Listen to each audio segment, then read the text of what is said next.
Arranca, es esto, la fábrica, esta vez sin separador. Yo estaba esperando el separador del amigo Raúl. Y déjame contarle antes de arrancar a los oyentes que en esta columna siempre lo que tratamos de hacer es analizar, de pensar juntos, con algún entrevistado siempre que sea posible, cómo es que surge la industria de la música y cómo es que llega una obra desde que la pinta el artista, desde que la compone hasta tus manos. En el medio hay, bueno, obviamente está el artista, pero en el medio hay managers, en el medio hay una movida de lugares donde se puede ir a tocar en vivo, donde no. Y también está la idiosincrasia de un país atrás, como hemos hablado con gente de Francia, de Bélgica, de Holanda, en donde la movida del género musical con el que estábamos hablando en ese momento, no sé, bandas de rock, bandas de heavy metal, no era muy escuchado. Hoy vamos a ver con el invitado del día de hoy, estamos hablando con la banda Mara, a ver qué nos cuenta del lugar en donde están. Así que le damos comienzo, Raúl González, si te parece bien, a esta hermosa columna llamada ¿Es esto la fábrica? Hablando con una gran banda de heavy metal, y cuando hay heavy metal en el Comité de Careta Radio, yo soy feliz. Sí, estamos todos contentos de volver a escuchar heavy metal acá en la radio. Estamos con el guitarrista y el cantante de Mara, una banda de Suecia, así que vamos a ver qué es lo que nos espera. Bueno, you're welcome. The guitar and the singer sí, of Mara. And bueno, vamos a hacer la entrevista en inglés. Here is Leo, Manu, and my name is Raúl. And well, you're welcome. Please to check the sound. Yes, please, talk. There's no sound. Estamos con problemas técnicos. Bueno, Suecia está muy lejos, ¿no? Suecia está lejos, a ver si no hablan. hablemos de Benzo, por favor. Que para hacer esto en los años 60 había que tener 3 camiones en la puerta, ¿no? A ver, ahora. Can you hear me now? Now it's okay. Hello. Now you can hear me. Great. Ahora sí. Here you are. Bueno, estamos con el cantante y el guitarrista de Mara. Vamos a empezar la entrevista. First of all, we really want to thank you for your time and support. And well, tell us your full name, where are you from, and which is the most important kind of music in your region. Le estoy preguntando el nombre, de dónde es y cuál es la música más importante en la región a donde está. My name is Dimitrios Olsson Jausis, and I'm from Sweden. And the most important music for me, I would say, would be I really love Pantera, and also old Swedish death metal like Entombed and Dissection and that type of music. So that's where my roots are. Soft. Sweden death metal. Can you tell us a little bit more about that? Le estoy preguntando algo que nos cuente algo más del death metal de Suecia. Well, it's the buzzsaw guitars and double bass kits with a lot of guttural screams. Also, I really enjoy the melodic death metal scene that started in Gothenburg, which is the city that I live in the middle of the 90s. So it's At the Gates and In Flames and that type of music. Before they, In Flames at least, went all electronic. I really like the old stuff.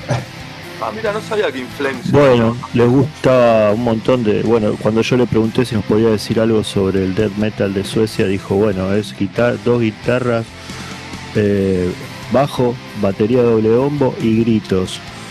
Eso fue lo que dijo el amigo, y gritos guturales. Así que hay una escena death metal electrónica, una escena death metal melódica, de la cual él destaca la banda In Flames.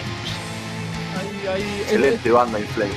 Eso es buenísimo porque fue el primero que puso desde Europa a nivel de los americanos, que en los 80 y en los 90 también había rock y heavy metal. No habló de la música folclórica de su lugar. Muy interesante. Really interesting. Thanks for that.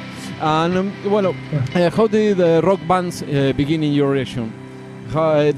Is there a circuit, or how do you manage that? Well, in Sweden we're pretty privileged. We have the system where our state contributes a lot to the culture for youth. So we get we have a school where you can apply to learn to play instruments. So a lot of youth grow up getting free education in music, and that translated to when you find other people that want to play the same music as you, it's not really super hard, but it's hard if you want to go for it. But if you just want to jam and find other musicians to play with, there's a lot of people who know how to manage around an instrument at least. So, bueno, dice que en Suecia el Estado ayuda a los chicos desde muy chiquitos para la cultura de la gente joven, entonces todo el mundo sabe tocar algún instrumento y es fácil armar bandas. Lo que es difícil es mantenerse y después hacer de eso un estilo de vida, ¿no? Pero al principio están muy bien incentivados por el sistema educativo sueco y por eso es fácil armar bandas y tocar. Completamente diferente a lo que venimos escuchando de los franceses, de la gente de Holanda. Muy súper interesante. Is there a rock circuit, a scene for that kind of music in Sweden? Hay una escena y hay un circuito. It's I think it was easier like 20 years back before internet. It was easier getting gigs and stuff. But if you work hard, and as we do, we try to work as hard as we can to work for it, to find ways to play, either through live streaming on the internet or finding gigs around in Sweden, and also be looking to tour in Europe right now. But it's because of the pandemic also, it's pretty slow right now. So we hope it opens up so we really can harvest the fruit of our labor in all the years that we have practiced and tried to really exceed in our performances. Bueno, que vienen tocando hace bastantes años y que realmente no se mueren de ganas de salir de vuelta de gira por Europa y tocar por Suecia. También nos dijo que hace 20 años era mucho más fácil conseguir lugares para tocar que ahora. Pero bueno, ellos siempre se las arreglan, laburando, poniéndole el pecho a la situación y tratando de conseguir mejores lugares para tocar siempre. Y ahora están muy ansiosos de que se levante toda la pandemia para ver cómo les está yendo a nivel local. Muy bueno, un concepto completamente diferente a lo que venimos escuchando, súper interesante. And how did Mara begin? ¿Cómo empezó Mara? Well, it was the classic thing that almost all bands say. You find an ad in a newspaper where Eric, the drummer, had a band and they were looking for a singer. So when I moved to Gothenburg from another city in Sweden, I instantly contacted him and asked if I could try to sing for the band. And we hit it off, and we understood that the music that they were doing was not quite the music that we wanted to do. We wanted to do more aggressive and darker music. So it was this was in 2012, and we kept grinding it out and really trying to practice our instruments and also write songs and finding the right members. But with people come and people go. It's always been me and Eric, and also Anton the past 6 years. So that has been the continuous members, and we all share the same love for melodic, but also the harder stuff and the darker stuff in music. But we wanted to create something authentic that wasn't too retouched by all the digital retouches that's done nowadays. So we wanted it to feel like a 70s album, but with contemporary music. Sounds, yeah. Yeah. Bueno, nos dice que se juntaron como todas las bandas. Un aviso en el diario los puso en contacto a él con la banda que tenía el baterista en su momento. Esto fue en el 2012. Ellos empezaron a tocar ahí, cambiaron el estilo, se dieron cuenta que querían hacer una música más agresiva, más demandante, entonces les demandó mucha práctica. Y bueno, así un poco nació Mara. el grupo al cual estamos entrevistando hoy. Muy bueno también el detalle que dijo, que lo trataron de mantener auténtico y sin cosas electrónicas. O sea, son 4 tipos sí, es verdad. With no electronics, a bass, a guitar and a drums, really instruments. Yeah. Nice, perfect. That's the way it should be. Sí, muy buenos esos detalles, la verdad que excelente. And why you choose that name? ¿Por qué eligieron el nombre Mara? And what does it mean in Sweden, Mara? ¿Qué es lo que significa el nombre? According to Germanic folklore, Mara is an entity that beats in nightmares in your chest while you're sleeping. Wow. So we felt that it was fitting for the band. So that's basically the reason why we choose it. And we have seen that there are a lot of other bands that also are called Mara, but we decided to keep the band anyway, because we feel it represents our music, the whole artistic thing about it, and the darkness that we try to channel through the music. So that's pretty much the reason why we are called Mara. Okay, in Sweden, Mardrum is Mardrum in Swedish is nightmare. So if you just remove the last, it's Mara. So. Ok.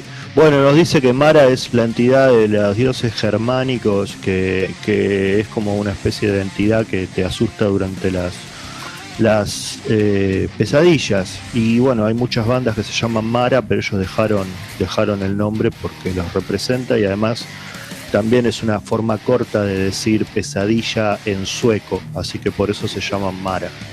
Es ahora, Leo, preguntale por lo de Brasil. And yo le quería hacer una pregunta acá al amigo. I wanted to ask you a question. Si sabe que los Maras son una de las pandillas más salvajes y violentas que hay en Latinoamérica. Do you know that the Maras in Latin America, most likely in Central America, are one of the most violent gangs and that exist in Nicaragua, for instance? Did you guys knew that? I've heard about the gang, but I didn't know that they were called as our band name. I thought it was the whole name, Mora Aretrusha, or what it's called. But I didn't know that they shortened it to Mora, so that was news to me. Oh, okay. Well, no, I mean it's just find my attention, all right. No, ¿Alguna otra pregunta? Sí, no, terrible. Aparte de lo que venimos hablando, saben, le llegan noticias de Latinoamérica, aunque no que lo podamos creer, a Suecia. Y bueno, le quería preguntar cómo ellos definen a su música. How do you define the music of Mara? Because I'm a really great fan of Testament. You know Testament? For me, Mara is really similar to Testament. I don't know your opinion. Yo soy un Chuck fanático. Bill is the best. Yeah. He's the best vocalist of all time. For me too. No, and Phil Anselmo. And Phil Anselmo too. Phil Anselmo. I think that both. Pero le quería preguntar si ellos sentían un parecido con Testament o con qué bandas. How do you define the music of Mara? It's always hard to define it. Está pensando. we try to keep somewhat of a groove throughout the whole music. So it would, I don't know if you could define it as some sort of stoner groove metal. I think a lot of people would call us stoner metal because it's not quite as fast as some of the death metal bands. To an untrained ear, I think they would call it death metal.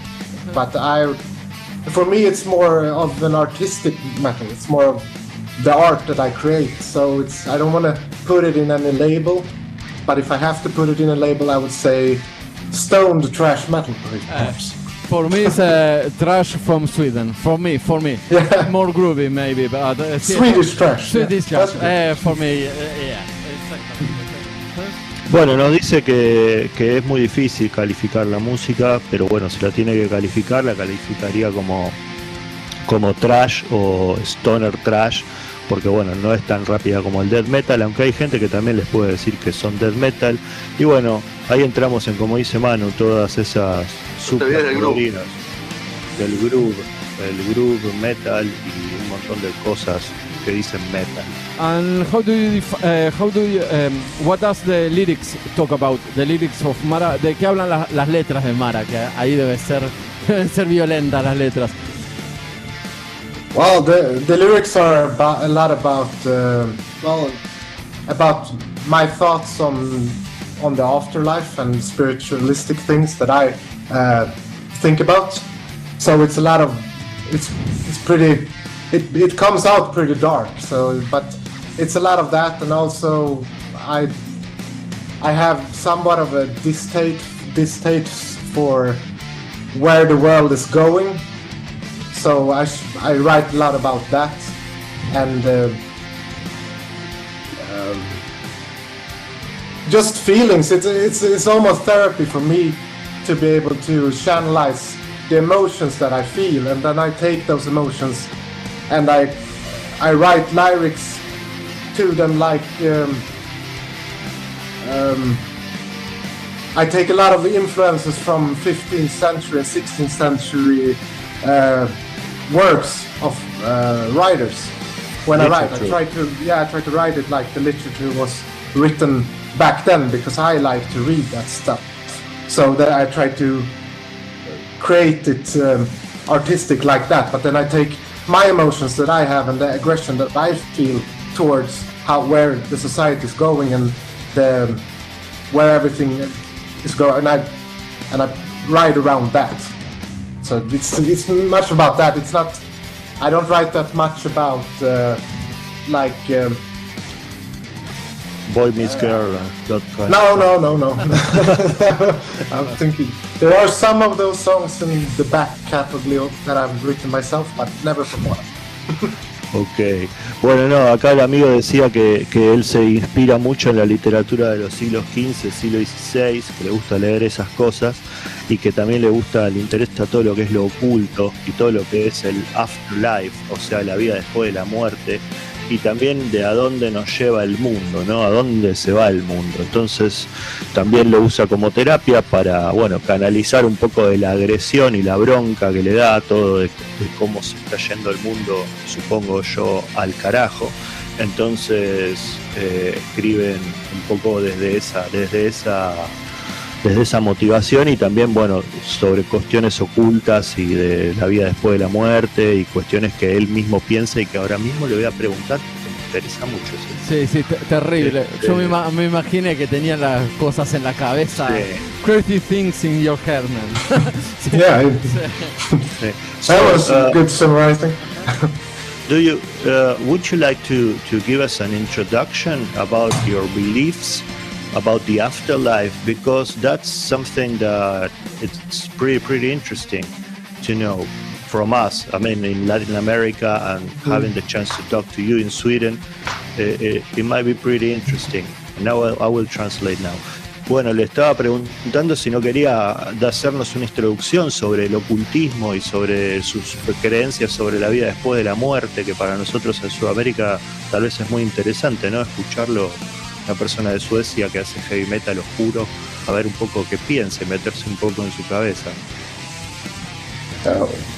Well, my views on it is that you transcend when you're finished on this plane, you transcend to the next plane, which is more of a abstract plane where I don't really know exactly what happens there, but in my views, it's I think that this existence that we have now is just the beginning. I think you transcend to other planes when you leave this life, and I think you continue your journey from what you have learned here. You take with you to the next, and then you continue your journey onwards. And it's crazy stuff in my head. Okay. And that has nothing to do with reincarnation. No, it's a kind of reincarnation, but I think you don't reincarnate into this world. I think you reincarnate into another parallel universe. Which is the most important religion? Déjame traducir. Perdón. Sí. déjame traducir porque fue larguito. I will translate for our listeners, all right? Él lo que estaba diciendo es que él cree que después de la muerte hay como una vida en otro plano mucho más abstracto, que obviamente no tiene conocimiento de qué es lo que pasa, pero él cree que pasa eso. Y entonces yo le pregunté ahí si tenía algo que ver con la reencarnación, tal como la entienden los hindúes, ¿no? Los indios y los hindúes, propiamente dicho, que uno reencarna en este mundo. Él dice que no, uno reencarna en otro mundo paralelo. Y bueno, eso fue lo que nos contó. Which is the most important religion in Sweden? La religión. What did you say? The most important religion. Oh, it's Christianity. I think they're Protestants. I think. I have a church right next to my apartment, so wow. It triggers me every morning. Okay. Oh. Well, beware yeah. with matches and the fire. Okay? No, I won't. I would never. Funny. Yeah, well, I mean, we all think about that. The only good church is the one that is in flames, right? No, I don't.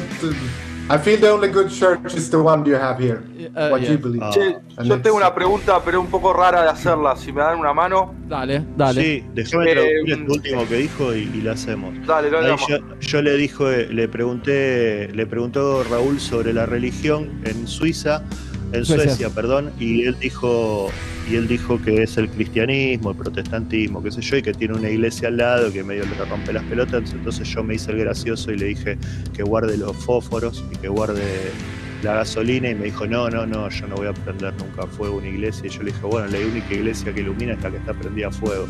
Y ahí se quedó medio callado el amigo. ¿Me mando nomás? Dale. Bueno, buenas tardes primero, buenos días. Hello my friend. Bueno, Suecia es un país que ha revolucionado la música en los últimos 30 años porque es el creador del pop de Britney Spears, Backstreet Boys. Atrás de todos esos grandes artistas están los artistas suecos.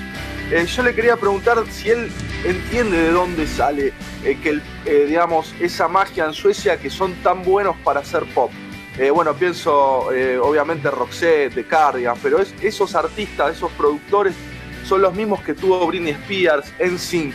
Él que vive allá, ¿se le ocurre por qué puede ser que los suecos hayan sido tan influenciables en la música pop? Okay, here Manu is asking a question for you that well, in Sweden most of the most important singer-songwriters for pop music are from Sweden. Like we have Roxette, we have all the songwriters. Backstreet Boys, Britney Spears. Backstreet Boys, Britney Spears, and well, we also have ABBA. We also have a lots of a very good Sweden songwriters. Decime, Manu. Sí, no, que ellos tienen productores. En Estados Unidos tienen productores suecos. Olvídate de Roxette, de ABBA. Eso. So why all the producers for pop music are from Sweden?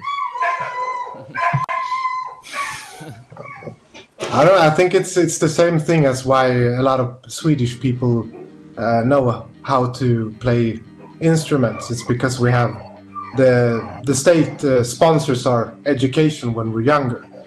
But also I think we're a really open society. So we are open to, everybody's open, and you're free to express yourself. I think that's really important also. So I think that's one of the reasons why a lot of good songwriters come from Sweden, is that we have the education from when we're children, and also for that we are an open society that doesn't put down people for their artistic, rather try to heighten them. Excelente. Bueno, nos dice que es un poco por lo que decía antes, ¿no? Que el Estado sueco está muy presente en la educación y es una sociedad muy abierta, ¿no? Es una sociedad muy abierta que chupa culturas de todos lados. Entonces tal vez sea por eso que los productores pop sean todos suecos. No Sí, sé. atrás de todas las grandes bandas de los 90 hay un productor sueco, es tremendo, de esas de pop, ¿no? Backstreet Boys, NSYNC, Britney Spears. todo sonido sueco, es tremendo. Yeah, what Manu is saying is that after all those Britney Spears, Backstreet Boys, all those pop bands, there's always a Swedish guy behind. That was... Yeah. I think it might be also that during like half the year, it rains and snows all the time here. So nobody has... it's all you can do is sit inside and write music. Nice. Okay. You should see it here. It's really depressing during the autumn and winter. No, but Sí, dice you que write el music. invierno- Perfect. El invierno y el otoño suecos duran 6 meses. Son 6 meses de lluvia, nieve y frío. Así que lo único que se puede hacer es encerrarse y componer canciones. My friend, did you know the documentary, The Swedish Theory of Love? The Swedish theory of... Of love. No, never heard. What is that? Okay. It's very on the politics in Argentina. It's very viewer. Es muy visto. No sé cómo decirlo. Sí, así. No, I have never. I have to check recommend it out. Yeah, It's a I will. documentary about the life in Sweden, and it's very interesting for us. Yeah, I will have to check it out also. Okay. Sounds- It's on YouTube. On YouTube Okay. you can find. Yeah, you can find anything Okay. on YouTube. Everything. Yeah, except porn, right? Oh. You can't find porn. You have to go to other websites. Okay. Sí, él decía Like que borderline, you can find borderline porn. but Borderline. not borderline. A little thin line between porn in YouTube. Perfect. Yeah. Muy bueno. Bueno, podemos volver a Mara. We are going to the interview about Mara. In 2014, you released a first demo. The name is Usurpadores de la Corona. En 2017, in 2017, you record a live EP, live at Stinky Fingers. Why you release a live show before your first album? ¿Por qué sacaron un disco en vivo, un EP en vivo, antes del primer disco? Personally, it was just I just felt that it was people don't do it anymore. So and we had the songs, so we thought, okay, well, we want to release something before we release the full album, and we have this recording from when we played in Sticky Fingers. So we just mixed it up and released it because we felt that the quality was up to par with what we had released before, and it wasn't. Well, we wanted also to show that we are a live band. We enjoy playing live, and we want to show what the band is about, which is playing live shows. So it was basically that. We thought that it was a pretty good show also, so we just, okay, well, let's just release it. It doesn't cost us anything to release it on Spotify and YouTube. Some people might enjoy it, and if people enjoy it, I'm happy for that, and if you don't enjoy it, then don't listen to it. Bueno, dice que le gustaba la idea de sacar un disco en vivo como primer disco porque es algo que no se hace usualmente y que por lo general ya no se hace más. Entonces decidieron eso para que también ellos se consideran una banda en vivo y que bueno, tal vez a ellos no le costaba nada, tenían el material, estaba bien grabado, estaba bien hecho, entonces dijeron lo ponemos como el primer disco antes de su disco oficial de estudio y lo pusieron en YouTube, y al que le gusta que lo escuche y al que no, que No. Simple, perfect. Bueno, le quería preguntar porque hace unos meses sacaron su primer disco y le quería preguntar, bueno, cómo llegaron a su disco y aparte porque mezclan sueco e inglés, así que vamos a ver por qué. You released your first album a few months ago and please explain us your steps. How do you manage to release that album, your first album, and you mix Swedish and English, no, in that album? Why you do that? Yeah. And please tell us the steps that you take for your first album. The songs for the album, me and Eric have been written for perhaps 6 years. It took a while because we wanted to really jam on everything and make the album come out organically. So we have been writing the songs all the way from there.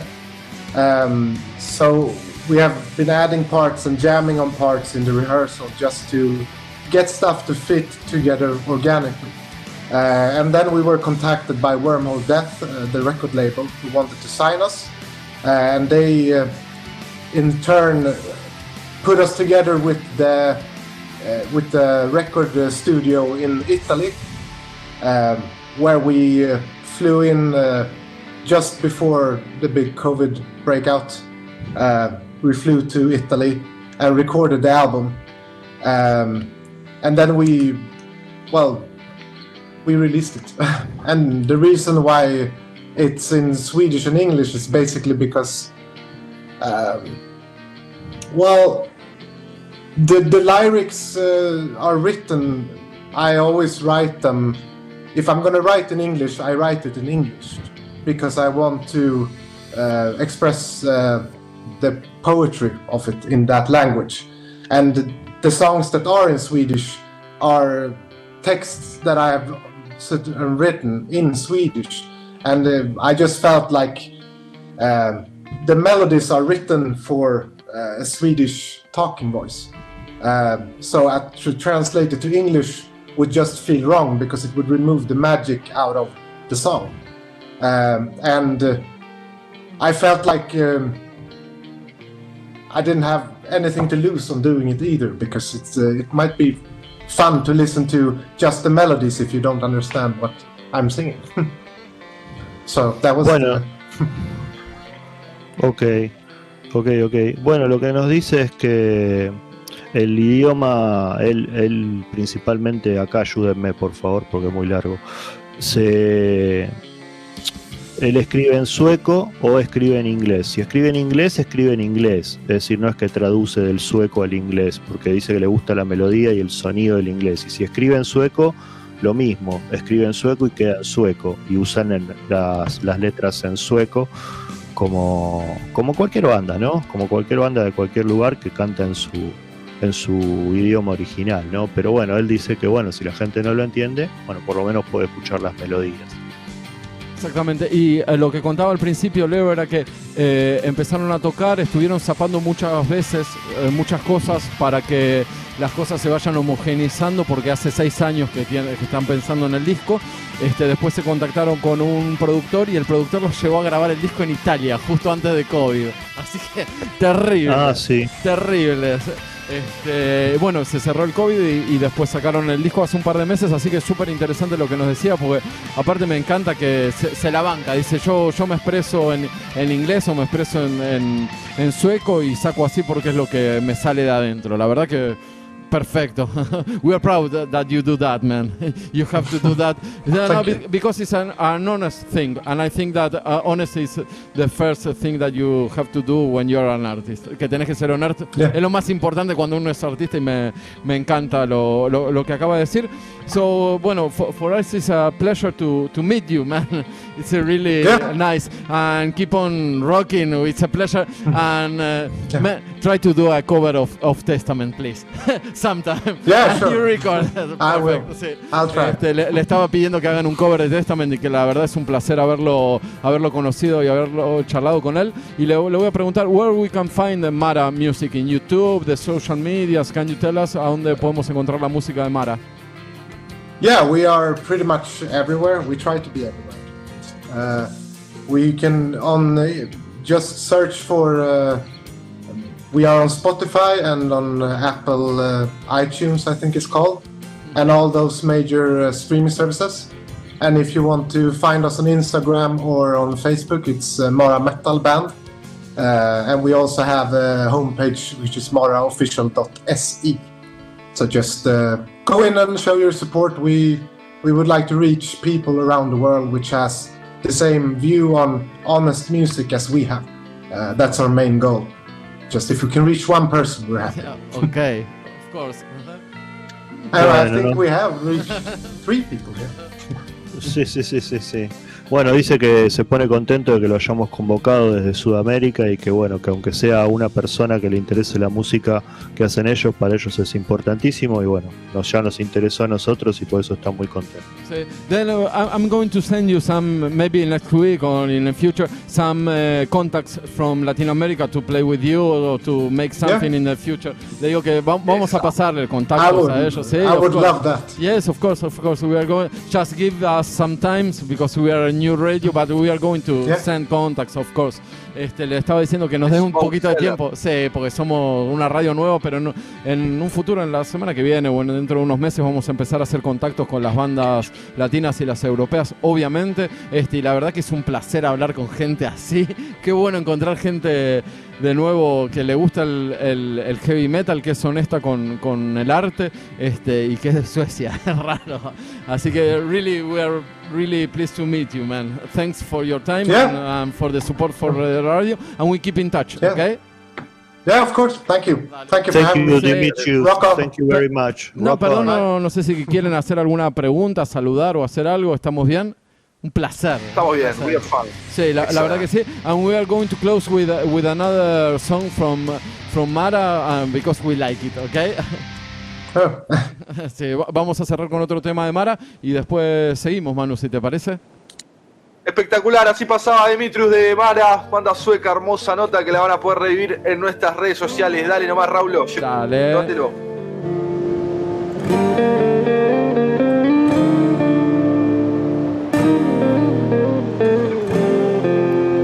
We board our ships in the blackened night to see our brethren across the line, leave our family all alone, hopes that we one day return.